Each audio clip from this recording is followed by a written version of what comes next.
All right, you saw the title of this, Give Him Space, and you're thinking like, give him space for what? To fill up the garage with his hobby stuff? Or no, let me finish the sentence for you.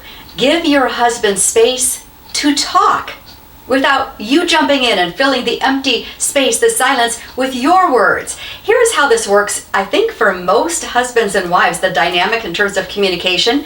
A wife asks her husband a question, like for his input, his opinion, his ideas, his thoughts on something, and then we generally pause about, well, 1 Mississippi, 2 Mississippi, and if he hasn't answered, we just jump back in there and say, well, I guess we could do it this way or that way, and we don't really even give him space to process the request, his thoughts, his ideas, let alone verbalize them.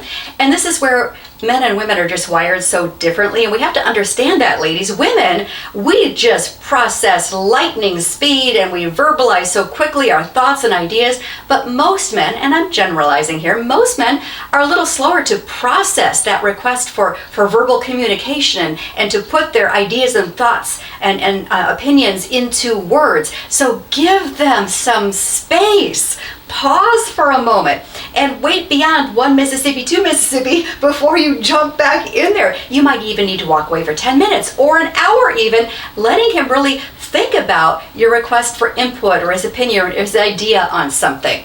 This would be a blessing to your husband, and I think, I'm almost positive that when we do jump in too quickly, they feel disrespected by us because we're not even waiting to hear their input. You know, this reminds me of James 1:19, which says, be quick to listen and slow to speak. And then in Proverbs 18, there's another interesting little proverb there for us. In Proverbs 18, it says, to answer before listening, that is folly.